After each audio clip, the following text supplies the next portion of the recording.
सरकार के पास तो सलाहकारों का एक काफ़ी बड़ा दल होता है और वो काफ़ी योग्य लोग होते हैं। सारी विदेशों में पढ़े हुए, जैसे मान लीजिए सुब्रमण्यम साहब थे, उससे पहले भी थे, मतलब बहुत से लोग होते हैं, किनके नाम लें, सब लोग हम लोग जानते हैं उन नामों को। हो सकता है कि वो कारपोरेट की तरफदार हों, हो सकता है वो बाज़ार की ताकतों के तरफदार हों और थे भी, ये भी हो सकता है और थे है भी कि वो नव उदारतावादी नीतियों के तरफदार हों, वो उनको गरीबों में दिलचस्पी ना हो। लेकिन जो वो नीतियाँ बनाते हैं, उन नीतियों का जो नुकसान हो सकता है, उससे तो वो सरकार को वाकिफ़ कराते होंगे ना। क्योंकि जो उसकी हर चीज़, हर सिक्के का एक दूसरा पहलू होता है। सलाहकारों का काम तो ये है कि भाई ये नीतियाँ हम अपना रहे हैं, इससे ये फ़ायदे होंगे और ये नुकसान होंगे। इसके बाद राजनीतिक नेतृत्व है, उसका काम होता है तय करना कि भाई वो किस चीज़ को उठाएगा, किस चीज़ को नहीं उठाएगा। देखिए, जो आइडियोलॉजी है, इकोनॉमिक्स एक आइडियोलॉजी ड्रिवन है। तो आप देखेंगे कि जब से रेगनिज्म और थैचरिज्म आया 1978 के बाद से, तो वर्ल्ड बैंक और आईएमएफ की जो नीतियां हैं वही छा गई। और हमारे जो सलाहकार हैं वो जिसको बोलते हैं ना, एक राउंड सर्कल में, है ना, रिवॉल्विंग डोर पॉलिसी, मतलब वही आईएमएफ में जाते हैं, वही वर्ल्ड बैंक में जाते हैं और वही भारत के जो सलाहकार बन जाते हैं। तो जो वहां से पॉलिसी आती है उसी को इम्पोज करते हैं, और जो पॉलिसी आ रही है वो इंटरनेशनल फाइनेंस कैप के हक में है, वर्ल्ड बैंक और आईएमएफ। लेकिन सर इसमें एक बात देखी गई है, जैसे कि मान लीजिए संजय सुब्रमण्यम है, या क्या नाम है, जो भारत के मुख्य आर्थिक सलाहकार थे ना, सुब्रमण्यम, हाँ सुब्रमण्यम, हाँ वो हैं, उन्होंने, रघुराम राजन ने, ये सब लोग वही लोग हैं, रिवॉल्विंग डोर वाले लोग हैं। जी हाँ, लेकिन उन्होंने सरकार से निकलने के बाद काफी सरकार की नीतियों की काफी आलोचनाएं की हैं, कड़ी आलोचनाएं की हैं सरकार की नीतियों की, अखबारों में लेख लिखे हैं, अपने वक्तव्य दिए हैं, कई लोगों ने ऐसा किया है, कई लोगों ने ऐसा किया है। तो इसका सीधा मतलब है कि ये लोग अंदर भी थे, तब कुछ ना कुछ ये लोग बता रहे होंगे कि भाई बात, मामला ऐसा नहीं है, इससे हम लोग चक्कर में भी फंस सकते हैं, लेकिन इनकी बात सुनी नहीं गई, मतलब ये ऐसा मुझे अंदाज लगता है। नहीं, ये लोग फ्री मार्केटियर्स हैं। ये अभी जैसे कि अरविंद पानागड़िया है ना, अरविंद पानागड़िया तो बोलते ही हैं कि भाई मार्केट के ऊपर छोड़ दो। और ये सुब्रमण्यम और ये रघुराम राजन वगैरह भी, ये भी मार्केट वाले हैं, है ना। तो ये जो भी क्रिटिसिज्म कर रहे हैं वो कह रहे हैं कि भाई आप रिफॉर्म नहीं कर रहे। रिफॉर्म का क्या मतलब है कि भाई प्रो बिजनेस पॉलिसी फॉलो करो, मतलब और ज्यादा आप जो कैपिटलिस्ट को फॉलो करो। आप तो कह रहे हैं पहले ही से बहुत ज्यादा प्रो बिजनेस हैं ये लोग, पहले से ही है, और जो इन्होंने एडवाइस भी किया सरकार में रहते हुए वो भी कि भाई बिजनेस को आप जो और कंसेशन दो। अब अगर आप देखें तो ये वर्ल्ड बैंक ने भी रिकॉग्नाइज किया कि जो वर्ल्ड बैंक की नीतियां हैं वो गरीबी बढ़ाती हैं। इसीलिए 1980s के दशक में वर्ल्ड बैंक ने कहना शुरू किया कि सेफ्टी नेट देना चाहिए। सेफ्टी नेट मतलब कि हमारी नीतियों से गरीबी तो बढ़ेगी, लेकिन उनको प्रोटेक्ट करने के लिए एक सेफ्टी नेट बनाओ। हमारे यहाँ भी भारत में 2005 से जब यूपीए की सरकार आई तो हमने भी सेफ्टी नेट किया। तो अगर सेफ्टी नेट नहीं करेंगे तो एक सोशल एक्सप्लोजन हो सकता है। तो हमने फिर राइट टू एम्प्लॉयमेंट और राइट टू फूड और ये सारी चीजों की बात की हमने, है ना। हालांकि जो सरकार में लोग थे जो रूल कर रहे थे, जैसे मोंटेक सिंह अहलुवालिया हो गए और मनमोहन सिंह हो गए और चिदम्बरम हो गए, वो उन राइट्स की पॉलिसी के खिलाफ थे। वो तो क्योंकि एक वो नेशनल एडवाइजरी काउंसिल थी जिसमें सोनिया गांधी हेड थी, उन्होंने पुश किया तो इन्होंने right to information, right to food, ये सब किया। पर एक्चुअली में तो ये सब जब प्रो कैपिटलिस्ट थे ना, प्रो फ्री मार्केटियर्स, इनका था कि मार्केट पे छोड़ दो और ये सब आप इंटरवेंशन करोगे तो जो उल्टा पड़ेगा। तो ये जो सारी नीति है, इसलिए मेरा मानना है कि ये तो जो अंदर से जितना भी क्रिटिसाइज किया वो यही कि भाई आप और रिफॉर्म करो, आप कम रिफॉर्म कर रहे हो। ये तो कहेंगे कि भाई आप कृषि का मार्केट भी खोल दो, और अल्टीमेटली जो कृषि का हुआ है ना वो यही हुआ।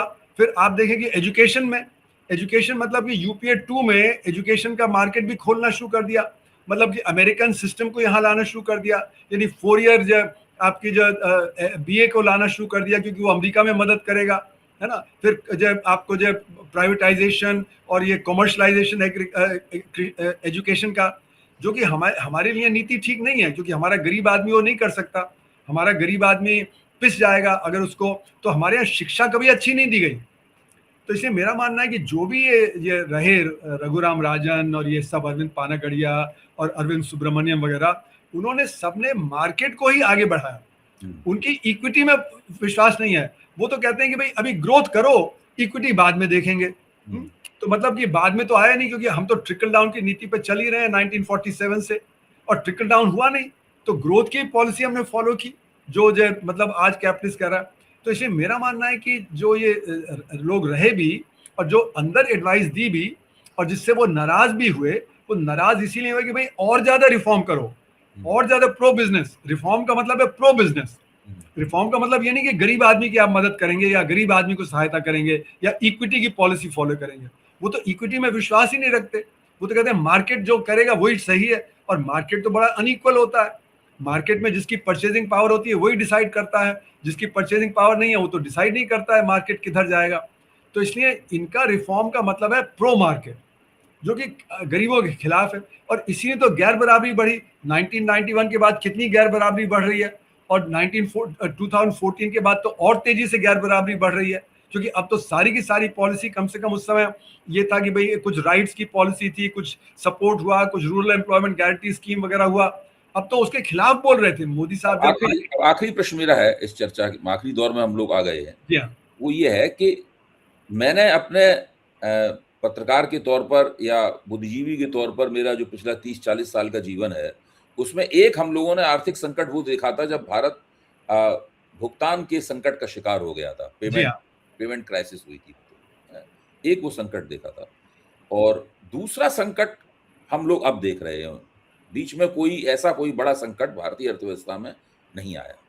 अच्छा, मुझे लग रहा है कि वो पेमेंट का जो क्राइसिस था वो तो निपट लिया उन्होंने किसी तरीके से, लेकिन ये जो संकट है, ये संकट ज़्यादा चौतरफा है, अधिक गहन है और अधिक दूरगामी है संकट ये। तो ये संकट तो हमारी जो राजनीति है उसको भी कहीं न कहीं प्रभावित करेगा। ये तो असंभव बात है कि वो प्रभावित ना करे। एक सीमा तक राजनीति को प्रबंधित करेंगे ये लोग, जो राजनीति पे असर पड़ेगा, तरह-तरह के हथकंडों से, झूठे नैरेटिव चला के। जैसे कि मान लीजिए इस वक़्त हर मुख्यमंत्री जो है वो मुसलमानों के खिलाफ बोल रहा है। जी हाँ। आप हेमंत बिस्वा शर्मा भी मुसलमानों के खिलाफ बोल रहे हैं, जो अभी बंगाल में नए नियुक्त हुए हैं शुभेंदु अधिकारी, वो भी बोल रहे हैं, योगी भी बोल रहे हैं। मतलब ऐसा लगता है कि भारत की मुख्य समस्या जो है वो मुसलमान है, बाकी और कोई समस्या है ही नहीं। तो वो ये ज़ाहिर है, मैं मानता हूँ एक साथ सब लोग मुसलमानों के खिलाफ तो हमेशा बोलते थे वो, जब एक साथ सब लोग एक स्वर में मुसलमानों के खिलाफ बोल रहे हैं, इसका मतलब ये है कि वो चाहते हैं कि लोगों का ध्यान उस तरफ न जाए, लोगों का ध्यान इस तरफ रहे। तो ये पूरी क्राइसिस को मैनेज करने का, प्रबंधित करने का एक तरीका समझ में आता है मेरी। लेकिन ये भी ज़्यादा चलेगा नहीं, क्योंकि जब लोगों की आर्थिक विपन्नता और बढ़ेगी, जो बहुत तेज़ी के साथ बढ़ रही है। मेरे ख्याल से तो आपने पिछली बार कहा था कि 15-20 दिन, 1 महीने में ही एनर्जी क्राइसिस बहुत ज़्यादा बढ़ जाएगी। वो और बढ़ जाएगी। ये दाम अभी 3 रुपए बढ़ाए हैं, ये 15-20 रुपए तक बढ़ाएंगे। जी हाँ। बहुत ज़्यादा सब कुछ होने वाला है, तो कैसे प्रबंधित करेंगे, क्या होगा ये? देखिए, मेरा मानना है कि जैसे कि आपने कहा 1991 में जब सिर्फ 3 हफ्ते के फॉरेन एक्सचेंज रह गए थे, तो क्यों हुआ? क्योंकि उस समय है हमें पैनिक कराया गया कि हमें कंज्यूमरिज्म करना है, और कंज्यूमरिज्म करने से हमारा जो डेट था वो 1980 में जो $10 बिलियन का था, 93 बिलियन डॉलर हो गया 1991 तक। तो हम जो रीपे नहीं कर पा रहे थे इसलिए, और पैसा बहुत तेजी से बाहर जा रहा था, जैसे अभी पैसा बहुत तेजी से जा रहा है। उसी तरह जो हमारी नीतियां अभी जो गैर बराबरी इतनी बढ़ गई है 1991 के बाद, उसके चलते हुए हमारा क्राइसिस बढ़ रहा है, आर्थिक क्राइसिस। और जैसे आपने सही कहा कि उसका अगर ऑपोजिशन करना था तो हमारे ऑपोजिशन को सामने आना चाहिए था, ऑपोजिशन को उठाना चाहिए था असंगठित क्षेत्र की गिरावट का और उसकी परेशानी का, लेकिन उसकी हिम्मत नहीं, क्योंकि वो जो घबरा गया है, उसके खिलाफ ED red, income tax raid, ये सब चल रहा है। तो ऑपोजिशन तो जैसे बीजेपी ने हराया था यूपीए को, रोज सड़क पे उतरते थे, अब ऑपोजिशन नहीं उतर रहा, वो घबराया हुआ है। तो गरीब आदमी जो है, जो परेशान आदमी, वो अपने आप से नहीं ऑर्गेनाइज होता, उसको किसी को ऑर्गेनाइज करना होता है। हमारे ट्रेड यूनियंस जो हैं वो कमजोर हैं, क्योंकि वो सिर्फ संगठित क्षेत्र तो 6% है। तो संगठित क्षेत्र में जो आदमी काम करता है उसको खतरा रहता है कि भाई मुझे काम से निकाल दिया तो मैं तो असंगठित क्षेत्र में आ जाऊंगी, मेरी तो तनख्वाह 5वां हिस्सा भी नहीं रह जाएगी। तो इसलिए वो प्रोटेस्ट नहीं करेगा, वो इतना ज़्यादा नहीं निकलेगा। किसान जो है वो भी नहीं प्रोटेस्ट कर रहा है, उस समय प्रोटेस्ट किया था जब बिल आए थे, उसके बाद से वो लग के किसी चीज़ में प्रोटेस्ट नहीं कर रहा, हालांकि उसकी आमदनी में अभी भी परेशानी है। और मैं तो बार बार कहता हूं कि सबसे ज्यादा जो मतलब एलाई हो सकता है किसानों का, वो है वर्कर। जिस दिन वर्कर की वेज बढ़ जाएगी तो किसानों की आमदनी भी बढ़ जाएगी, किसानों को भी जो बेहतरी जो मिलेगी। तो इस समय जो हमारी स्थिति है उसमें मुझे लगता है कि जो सरकार है उसको लगता है कि हम मैनेज कर लेंगे, हम पॉलिटिकली, सोशली और हिस्टोरिकली इसको जो गलत आंकड़े पेश करके हम चीज़ों को मैनेज करेंगे। तो आप देखेंगे टीवी डिबेट में कितना झूठ बोला जाता है, गलत सलत आंकड़े दे दिए जाते हैं कि देखिए उस समय तो ऑयल बॉन्ड्स इतने थे। अब वो ऑयल बॉन्ड्स कितने थे? 1-1.5 लाख करोड़ के थे, उससे तो 30 गुना ज्यादा आपने जो एक्साइज ड्यूटी से कमा लिया ऑयल पे। तो आप ये कहते रहते हैं आज भी कि वो तो ऑयल बॉन्ड कितना हमारे ऊपर छोड़ गए, हमें तो इतना वो जो उसका जो है ना, फिर बोलेंगे जी कि अगर देखें तो 2008 में कितना ऑयल क्राइसिस हो गया था। पर ऑयल क्राइसिस हुआ था कुछ महीने के लिए और फिर दाम धड़ाम से गिर गए थे। पर वो यही बताएंगे कि नहीं 2008 में इतना क्राइसिस, तो वो यही दिखा रहे हैं कि हम बेहतर मैनेज कर रहे हैं। एक फॉग क्रिएट कर दिया है, एक मिस्ट क्रिएट कर दिया है। आम आदमी को समझ नहीं है कि आज उसकी परिस्थिति क्यों खराब हो रही है। तो उसको तो एजुकेट करना जरूरी है, जिसका जो रोल हमारे ट्रेड यूनियंस का, फार्मर्स यूनियंस का और जो हमारे पॉलिटिकल पार्टीज का है, तो वो कोई सामने नहीं आ रहा क्योंकि उसको ऑर्गेनाइज नहीं होने देते। सरकार की कोशिश है कि वो ऑर्गेनाइज ना हो, वो कोई जो मतलब जो लोगों को ऑर्गेनाइज ना करे। तो लोग तो एक एमॉर्फस वो है, एमॉर्फस लोग कहाँ से प्रोटेस्ट करेंगे? अब मतलब आपने देखा गुरुग्राम में प्रोटेस्ट हुआ, फिर नोएडा में प्रोटेस्ट हुआ, दंगे हो गए। अभी अगर आप देखें तो कोई ऑल्टरनेट प्रोग्राम कहाँ है? ऑल्टरनेट प्रोग्राम हो जिसके ऊपर कि हम लोग चलना चाहें तभी तो जाके ऑर्गेनाइज होगा। ऑल्टरनेट प्रोग्राम तो कोई है नहीं, किसी भी पार्टी का कोई ऑल्टरनेट प्रोग्राम नहीं है जिसपे वो ऑर्गेनाइज कर सकें। और आम जनता कहाँ से ऑल्टरनेट प्रोग्राम? वो तो कहेगी भाई मुझे आज आपने पैसे 1,500 रुपए हाथ में दे दिया, 10,000 दे दिया, मैं आपको वोट दे दूंगा। तो आम जनता की जो स्थिति है वो प्रोटेस्ट करने लायक नहीं है। तो इसलिए जो परेशानी है वो बढ़ती जाएगी और मुझे लगता है एक तरह से एक अराजकता जैसा हाल बनता चला जाएगा। जी जी, बहुत बहुत धन्यवाद प्रोफेसर अरुण कुमार। आपने बहुत ही गहन और तलस्पर्शी विश्लेषण किया और बड़ी स्पष्टता के साथ में उन अर्थशास्त्र है, उसमें हम लोगों का ज्ञान और प्रशिक्षण कम है, इसलिए बात समझ में नहीं आती है, इसलिए हम बार बार आपके पास आते हैं, आपका कीमती समय लेते हैं। काफ़ी समझ में आया कि मामला है क्या, और ये भी समझ में आया कि ये क्यों ठीक नहीं हो रहा है और क्यों ठीक नहीं हो पाएगा।